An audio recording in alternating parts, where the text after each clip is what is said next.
우리 수예배 때 하나님 주시는 말씀은 베드로전서 5장입니다. 베드로전서 5장 10절 말씀 우리 다 같이 합독하도록 하겠습니다. 모든 은혜의 하나님 곧 그리스도 안에서 너희를 부르사 자기의 영원한 영광에 들어가게 하신 이가 잠깐 고난을 당한 너희를 친히 온전하게 하시며 굳건하게 하시며 강하게 하시며 털을 견고하게 하시리라. 아멘. 오늘 수요예배 때 함께 나눈 말씀의 제목은 오직 그리스도 안에서 가능한 것입니다. 벌써 베드로전서 마지막 장인데요.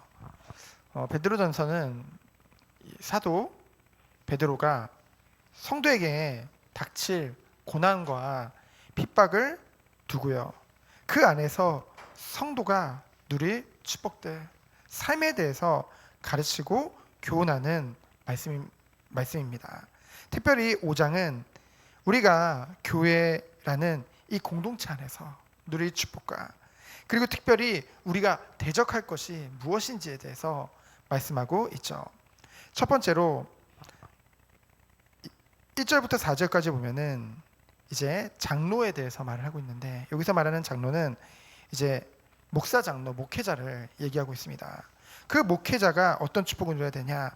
본이 되는 삶을 누릴 것을 말씀하고 있죠. 1절에 보면은 함께 장로된 자, 베드로 자신을 말하죠. 그가 뭐라고 말했습니까? 나는 고난의 증인이요 나타날 영광에 참여할 자라고 말하고 있습니다. 이 말을 다른 말로 하면 무엇입니까? 그리스도의 증인이요 재림시, 그 그리스도가 다시 재림시 받을 영광의 소망을 가진 자라고 자신을 소개하고 있죠. 그러면서 2절에 보면은 무엇을 말씀하고 있습니까? 너희 중에 있는 하나님의 양무리를 추대. 하나님의 양무리라는 것은 누구를 말합니까? 성도를 말하죠. 목사의 양무리가 아니라 하나님의 양무리라고 했습니다. 이는 목회자가 주인이 아니에요. 그것을 하나님의 양을 맡아서 치는 자로 부르셨다는 것이죠. 치는 자라는 말은 뭡니까? 성도를 영적으로 먹이고 지키고 보호하는 것이 이 목자가 할 일이라는 거죠. 중요한 것은 말씀만 먹이는 것이 아니라 지키고 보호하는 것 또한 목회자의 임무라는 것입니다. 그래서 파수꾼으로 이제 비유를 했죠. 거기서 보면 예레미야에서 보면은 파수꾼이라고 말을 하면서 파수꾼의 역할은 지키고 보호하고 그 역할이 굉장히 중요한 것을 말하고 있거든요. 그래서 뭐라고 했습니까? 마지못해 하는 것이 아니에요. 마음이 없이 할 것도 아니고 자원하는 마음으로 그것을 하라고 했습니다. 목회자가 처음에는 그런 고백을 많이 하잖아요. 내가 목회자가 되려고 된 게 아니다 라는 그런 말을 많이 하는데, 물론 그럴 수도 있습니다. 그러나 목회자로 세워졌다고 한다면은 하나님이 분명히 은혜를 주세요. 그런데 목회자는 그리스도로부터 빛을 받았죠. 그러면서 또한 불도 받아야 돼요. 불. 다른 말로 하면 뜨거움. 그렇죠? 그 사명감.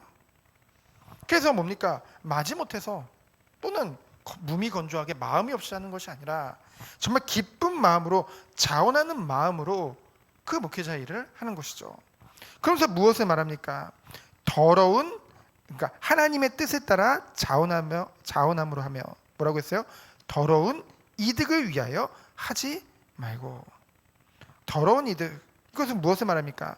교회 일로 자신의 이익을 취하는 것을 더러운 이득이라고 했죠. 그래서 디도서 1장 11절에 보면은 더러운 이득을 취하려고 마땅하지 아니한 것을 가르쳐 가정들을 온통 무너뜨린 자라고 했어요. 그렇죠? 그것들이 사이비 이단들의 특징이죠. 거짓 목자들의 특징입니다. 그러면서 16절에 보면은 뭐라고 했습니까? 디도서 1장 16절에 보면은 그들이 하나님을 시인하나, 말로는 하나님을 얘기해요. 그리스도도 얘기합니다. 그러나 행위로는 부인하니 가증한 자요 복종하지 아니하는 자요 모든 선한 일을 버리는 자니라라고 했습니다. 그래서 이 거짓 목자들을 정말 분별할 수 있는 그런 눈이 있어야 된다니까요. 그러면서 뭐라고 했습니까? 기꺼이 이 일을 한다고 했죠. 기꺼이 한다는 말은 무엇입니까? 오직 하나님께서 맡기신 하나님의 일을 뭡니까? 확실한 하나님의 부르심, 바로 소명감을 가지고 즐거움으로 하는 것이죠. 그것이 바로 정상적인 하나님이 세우신 목자인 줄 믿습니다. 그러면서 3절에 보니까 뭐라고 했습니까? 맡은 자들에게, 맡은 자들은 누굽니까? 성도들을 말하죠. 맡은 자들에게 주장하는 자세를 하지 말고 양무리에 보니더라. 더러운 이득보다 더 빠지기 쉬운 것이 뭡니까? 자꾸만 주장하는 자세를 쓴다는 거죠. 그 말은 뭡니까? 통치하고 주관하려고 한다는 거죠. 뭐 가스라이팅이라는 단어가 몇 해 전부터 이제 사회적 문제가 된 적이 있잖아요. 이렇게 드러난 적이 있잖아요. 그래서 뭐 영적 가스라이팅이라고 하죠. 뭡니까? 권세로 다스리는 자가 아니라 본이 되는 자로 하나님이 세우신 것인데요. 끊임없이 자신이 통치하고 주관해서 성도들로 하여금 바른 생각을 할 수 없게끔 만드는 것. 그것이 영적 가스라이팅이라는 거죠. 그래서 성도님들은 성경을 읽어야 돼요. 성경의 답이 다 나와 있거든요. 말씀의 답이 다 나와 있습니다. 지금 시대가 뭐 이제 뭐 그 로마 카톨릭 시대도 아니고 그죠? 목회자는 교황이 아니잖아요. 교황 무설을 믿는 게 아니잖아요. 우리는 천주교가 아니잖아요. 그럼 뭡니까? 우리는 말씀을 믿는 거잖아요. 그럼 말씀을 토대로 말씀 안에서 바르게 볼 수 있는 눈이 있어야 된다는 것이죠. 그러면서 4절에 보니까 뭐라고 말씀하시고 있습니까? 그리하면 목자장이 나타나실 때, 목자장이란 말은 장이 붙으면 이제 우두머리잖아요. 목자의 우두머리죠. 그 누굴 말합니까? 예수님을 말하죠. 예수님 스스로도 요한복음 10장 11절 그 14절에 보면은 예수님께서 당신을 선한 목자라고 했습니다. 그리고 베드로전서 2장 25절에 우리가 봤잖아요. 영혼의 목자요. 예수님이요. 그래서 히브리서 13장 20절에 보면은 양들의 큰 목자라고 했죠. 그래서 그 목자장이 올 때 뭡니까? 나타나실 때에 시들지 아니하는 영광의 관을 얻으리라. 예수님이 다시 오시는 재림하실 때 우리는 영광의 면류관을 쓰게 되는데요. 이거 원어로 보면은 아마란트라는 단어인데요. 이게 뭐냐면은 시들지 않는다는 뜻이에요. 불멸을 상징하죠. 그 말은 뭡니까? 영원한 면류관을 우리에게 씌워주신다는데 그것이 가치 있는 최고의 가치 있는 면류관을 씌워주신다는 것이죠. 그래서 야고보서 1장 12절에 보면은 시험을 참는 자는 복이 있나니 이는 시련을 견디어 낸 자가 주께서 자기를 사랑하는 자들에게 약속하신 생명의 면류관을 얻을 것이기 때문이라. 그렇죠. 그래서 요거는 물론 목회자에 대해서 말하고 있지만은 모든 선생님들도 누릴 축복인 줄 믿습니다. 우리가 모든 것을 함에 있어서 정말로 더러운 이득을 취하는 것이 아니라 오직 하나님의 뜻에 따라서 교회를 함에 있어서도 억지로 하지 않고 하나님의 부르심의 소명감을 가지고 뜨거운 마음으로 기쁜 마음으로 기꺼이 할 수 있는 그 은혜가 있기를 예수 그리스도로 축원드립니다. 그래서 두 번째로는 누구를 말합니까? 5절로 6절에 보면은 젊은 자들에 대해서 말하고 있죠. 젊은 자들이 겸손할 것을 말하고 있습니다. 이거는 왜 그렇습니까? 교회 전체의 질서와 화평을 위해 순종하고 겸손히 섬길 것을 말하고 있는 것이죠. 여기서 젊은 자들에 대해서 구체적으로 명시해 놓고 있지는 않습니다. 근데 우리가 생각했을 때 젊은 자들이라고 하면 교회에 보통 허리가 되는 그런 청장년층을 얘기하고 있겠죠. 그들이 어떤 축복을 누리라고 했습니까? 5절에 보니까 이와 같이 장로들에게 순종하고 다 서로 겸손으로 허리를 동이라. 이 허리를 동인다는 말은 이제 노예들이 입었던 그 앞치마를 상징합니다. 그래서 섬김의 자세에 대해서 말하고 있죠. 이걸 허리를 동이라고 하니까 이 장면이 생각나지 않나요? 우리가 예전에 요한복음 했을 때 요한복음 13장에 그 예수님이 발을 씻겨주잖아요. 제자들의 그때 베드로가 막 자기 온몸을 막 씻겨달라고 하잖아요. 그 장면 생각나시죠? 거기서 예수님이 수건을 허리에 두르시고, 그렇죠? 허리에 동이시고 그들을 이제 섬기면서, 세종로가 가장 미천한 종이잖아요. 종의 자세로 섬기면서 너희도 이렇게 하라고 가르치고 계신 것이죠. 여러분, 우리가 이것을 통해서 무엇을 알 수 있습니까? 저는요, 우리 교회의 전체 표어가 그리스도 안에서 섬기는 교회잖아요. 이 표어를 주신 것이 정말 하나님이 주셨구나. 그래서 다시 한번 생각하게 되어집니다. 이 시대의 모든 사람들은 스스로를 나타내려 하고 주장하려 하고 위로 올라가려고만 하거든요. 정말 힘 있는 사람은 누굽니까? 섬기는 자입니다. 근데 어떻게 섬길 수 있습니까? 우리 힘으로는 안 된다는 것이죠. 어디서만 가능한 거예요? 그리스도 안에서만 가능한 거죠. 그 은혜 안에서 우리를 세워가실 줄 믿습니다. 그래서 6절에 보니까 그러므로 하나님의 능하신 손 아래에서 겸손하라. 때가 되면 너희를 높이시리라. 하나님의 능하신 손 안에 있죠. 우리가 하나님의 주권 가운데, 하나님의 완전하신 섭리 가운데 있는 것입니다. 그래서 우리 스스로 높이라고 하려고 하지 말고 우리는 스스로 낮출지라도 하나님이 높이신다는 거죠. 언제요? 때가 되면은. 그래서 야고보서 4장 10절에 보면은 주 앞에서 낮추라. 그리하면 주께서 너희를 높이시리라. 야고보도 동일한 말을 하고 있습니다. 그들이 정말 복음을 깨달은 자죠. 그렇기 때문에 뭡니까? 결국은 섬기는 자는 힘 있는 자입니다. 그리스도 안에서. 정말 바울이요, 이제 에베소서를 보면은 그리스도 안에서라는 표현을 굉장히 많이 씁니다. 에베소서뿐만이 아니라 바울 서신을 보면은 그리스도 안에서라는 말을 너무나 많이 쓰거든요. 왜 그렇습니까? 바울은 세상적으로 봤을 때 많은 것들을 갖추고 있는 자 같아요. 그러나 그걸 가지고 하지 않았다는 것이죠. 무엇으로만 가능하다는 거예요? 그리스도 안에서만 이 모든 것이 가능함을 말하고 있습니다. 예수 그리스도 때문에 복종하고 예수 그리스도 때문에 이 모든 것을 다 드릴 수 있는 그것에 대해서, 그 비밀에 대해서 증거하고 있는 것이죠.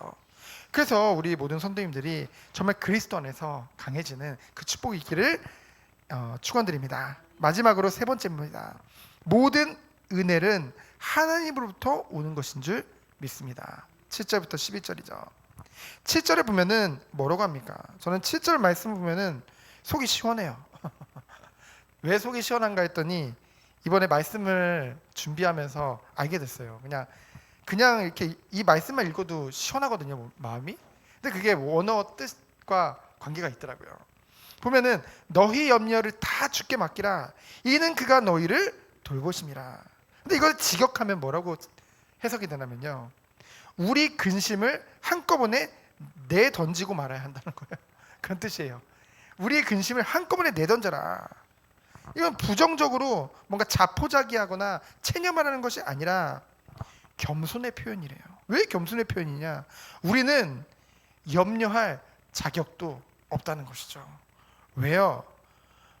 하나님이 우리를 완벽하게 돌보시고 계시기 때문입니다. 그렇죠? 하나님이 전지전능하신 하나님이 우리를 돌보고 계시다니까요. 그래서 우리들은 모든 염려를 전적으로 하나님께 맡길 수 있는 것이죠. 그러면서 8절로 9절에 보면은 뭐라고 말하고 있습니까? 근신하라, 깨어라. 너희 대적마귀가 우는 사자같이 두루다니며 삼키자를 찾나니. 사단의 가장 큰 특징이 무엇입니까? 유혹이라고 생각하죠. 물론 유혹입니다. 먼저 유혹을 해서 우리 육체를 가진, 이 죄성을 가진 연약한 인간들이 끊임없이 범죄하도록 만들어요. 근데 더 중요한 일을 합니다. 유혹해서 넘어뜨려 놓고, 또 유혹해서 이제 범죄하게 만들어 놓고, 그다음 뭐를 하죠? 하나님 앞에 끊임없이 참소한다는 거죠. 쉽게 말하면 하나님 앞에서 우리들을 마귀는 끊임없이 그 하나님의 자녀들을 상소하고 비난한다는 거죠. 쉬지 않고. 그러면 어떻게 될까요? 그래, 내가 무슨 하나님 자녀냐, 내가 이래서 무슨 하나님 자녀나. 그래서 결국은 넘어뜨리는 것이죠. 그렇죠?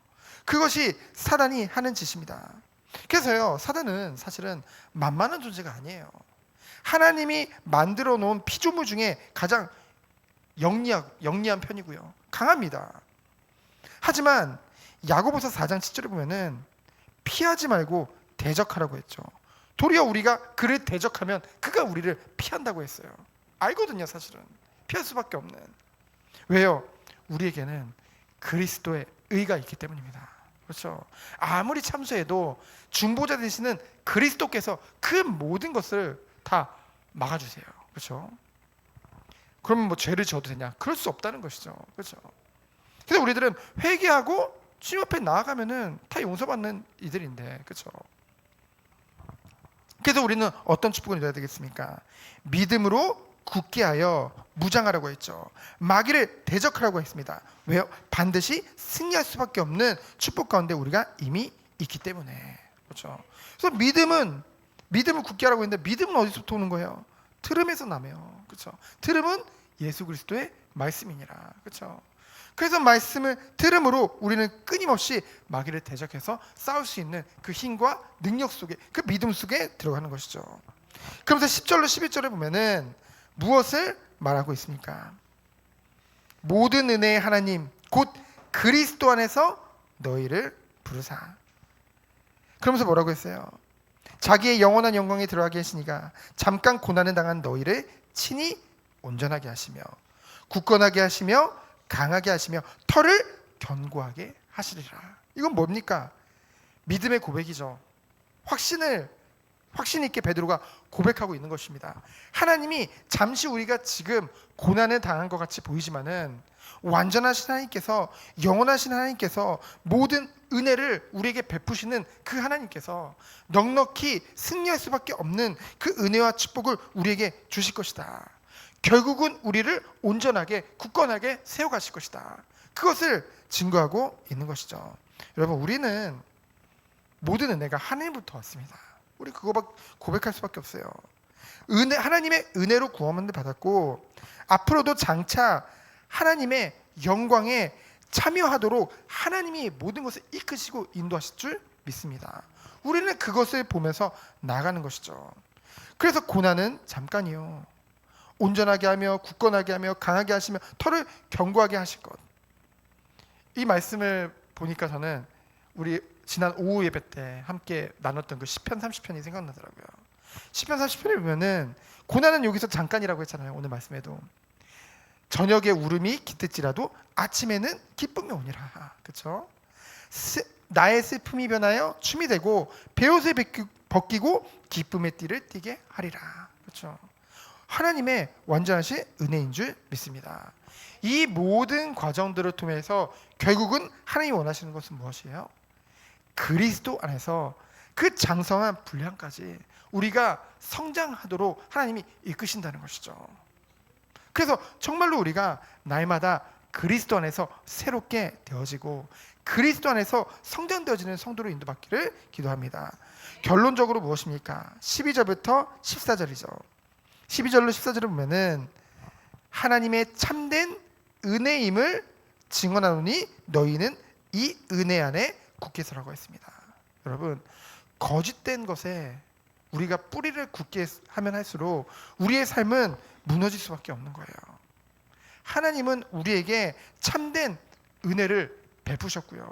그 안에서 굳건해 주도록 모든 것들을 준비하시고 우리를 이끄시는 줄 믿습니다. 그래서 우리가 정말 하나님이 오늘도 예배의 축복 가운데로 불러주셨잖아요.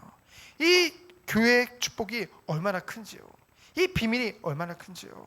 우리가 이곳에 와서 하나님께 찬양하고 예배드리고 말씀 듣고 기도할 때 이곳에 정말로 우리가 죽어서 하나님 나라를 누리는 것이 아니라 이 땅에서도 영생, 그 하나님 나라의 축복을 누리게 되는 거거든요. 그 비밀의 축복이 누려지는 것이 바로 예배 비밀인 줄 믿습니다. 그래서 오늘 말씀에 보면 마지막에 너희는 사랑의 입맞춤으로 서로 무난하고 그리스도 안에 있는 너희 모든 이에게 평강이 있을지어다. 여러분, 평강이라는 것은 뭔가 외부적인 그런 외부에서 오는 것이 평강이 아닙니다. 그렇죠? 오직 그리스도 안에서만 가능한 것이 평강입니다. 다른 방법이 없어요. 하나님이 그리스도 안에서 우리에게 모든 것을 다 주셨기 때문에. 그리스도는 뭡니까? 말씀이 곧 하나님이요. 그 말씀이 육신이 되어 오신 분이 예수 그리스도잖아요. 그렇죠? 그래서 우리는 이 말씀을 들음으로 날마다 묵상하며 하나님의 말씀 위에 정말 우리를 날마다 새롭게 세워져 나가며 그리스도 안에서 성장되어지는 우리 모든 성도님들로 인도받기를 예수 그리스도 이름으로 축원드립니다. 시간 기도합니다. 하나님 감사합니다. 하나님의 은혜 안에서 우리가 날마다 새롭게 되어지고 날마다 영적으로 성장되어져서 굳건히 그리스도 위에 그리스도 은혜 안에서 굳건히 서서 정말 세상의 빛과 소금으로 응답받는 우리 모든 성도님들로 주께서 축복하여 주옵소서. 우리를 통해서 하나님이 영광 받을 수밖에 없는 그 은혜의 증인으로 한 사람 한 사람을 세워 주실 줄 믿습니다. 살아계신 예수 그리스도 이름으로 기도합니다. 아멘.